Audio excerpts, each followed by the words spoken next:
The reason we started this project is we took a look at what it is really going to take to end homelessness. It's a public-private partnership. Philanthropy cannot do it alone. It requires a vital partnership with the government. We took a look that there's 200 to 300 organizations in Washington State that work on homelessness. Well, that means 2,000 to 3,000 board members who have stepped forward and declared that this is important to them. Yet when I would go down to Olympia, or I'd be in DC, or talking to any level of government, I never saw a board member. As a board member, there are a lot of obligations, money-raising meetings, discussions with staff. But, you know, there is just nothing that quite rises to the same significance as participating in the work that the organization does to create support and action at the governmental level.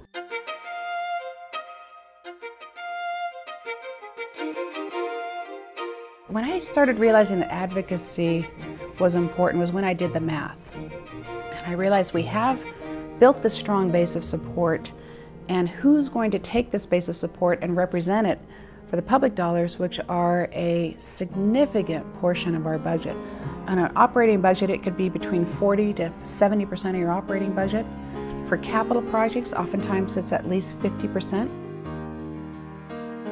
You know, board members sometimes forget how powerful they are, how much their voices really count. And in this world of public-private partnerships, you are the public, not the private. Your voice and your advocacy can make a difference. The more that we have credible messengers who can provide legislators with an education, with an understanding about what it is that their community needs. And I think legislators are really dying, are really thirsting for that a lot of the time, because they can't give everything the attention that it deserves. And so having somebody who is a good targeted messenger with a good concise message that comes from an angle that the legislature can understand can really help carry the day. I used to be a commissioner for King County Housing Authority. And we would go to Washington, D.C. every year. And at that time is when we advocate to keep issues like keeping Section 8 or block grants or public housing, or, you know, people realize that this isn't something that's just given automatically. A lot of people, I think it is, and it isn't. And if we didn't advocate for that, we could lose the block grant money. We could end up having less Section 8 vouchers. Public housing could change completely from what it is today.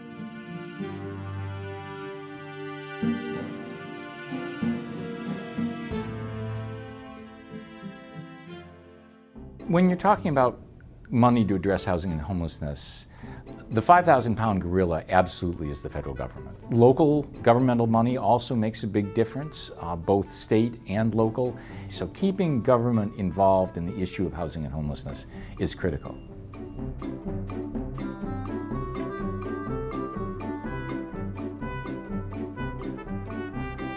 Just because the Housing Trust Fund exists and that it's a nice thing and that it's been sort of bumping along doesn't mean it can't go away. If people don't continue to advocate for it, it will go away because other good things will lead it. We should put people in good schools. We should put people in good hospitals, in community centers, YMCAs. All of these equally good things are competing for the same exact dollars that go into the Housing Trust Fund.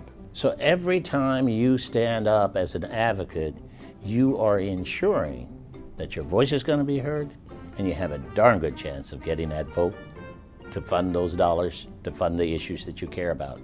In my legislative district, homelessness is unseen. And when I went to Olympia and sort of rose into a statewide role in the sense of now I was responsible for a lot of the state, advocates came in and they told me about people who are homeless and where homelessness is more evident, which is in the city. And they brought me numbers and they brought me stories, and I met people whose lives have been turned around by having a roof.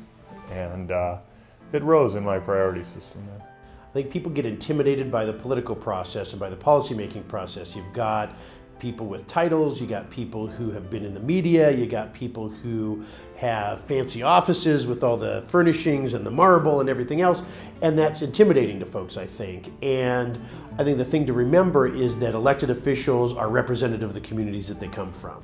We work for the voters. If my constituent calls me up and says, "Hey Hans, I care about this," that is the most important thing, because that's the person I work for. If your boss calls you up and says they care about something, you should pay attention to it.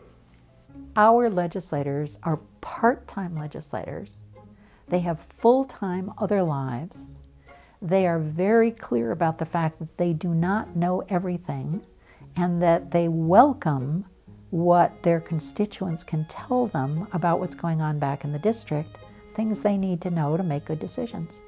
In order for me to represent my constituents, I need the information that board members and experts in the field that have more information than I do about that thing. I've had board members, fellow board members of boards that I sit on, need to come and talk to me about information I wouldn't have had if they didn't talk to me. Maybe I wasn't at that board meeting, or that wasn't my specialty in my capacity on that board. So who else can do that but a board member whose job it is to represent that interest? If you come to me as a board member, and many legislators are board members of various causes, and there's an affinity there, because we're sort of the board of the state of Washington, and we know what you go through, and we do the same thing. So there's a connection there that you ought to utilize.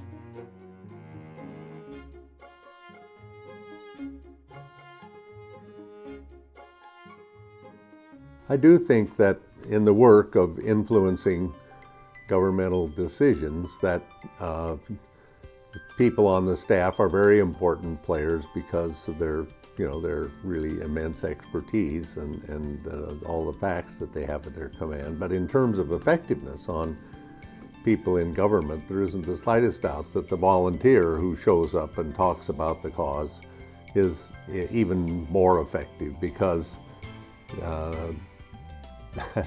that witness is there talking about a cause and not about something which is in his or her own personal interest. So hearing from the board is important to me, because I think their role and their responsibility is to be the face and the voice for that organization in the community.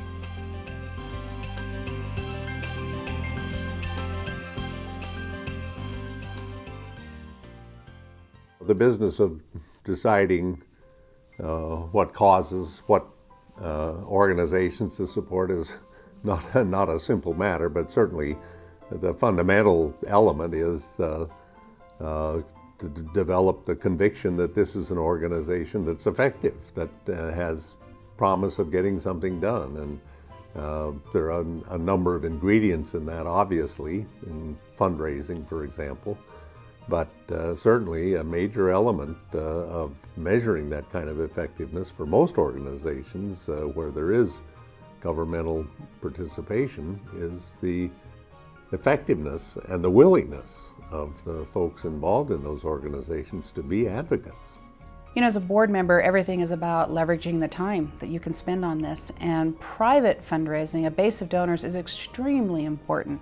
But with just a little bit more effort, you can leverage that base, represent the fact that you have thousands of donors supporting this, and have a huge return in dollars back to your organization through the public sector, through your efforts in advocacy. When you're a board member, one of the things you realize is that advocacy is actually a lot easier than some of your other duties. I find fundraising much scarier than advocacy. Advocacy, you're talking to somebody whose job it is to listen to you and to hear out their constituents. So you're walking into an audience that at least wants to make sure that they have listened to you. People think legislators are some high, aloof body. They're your neighbor next door, and you can call them. And if you walk up to my door and say, "Can we chat?" we'll sit down there on the step and chat. Thank you for watching this video.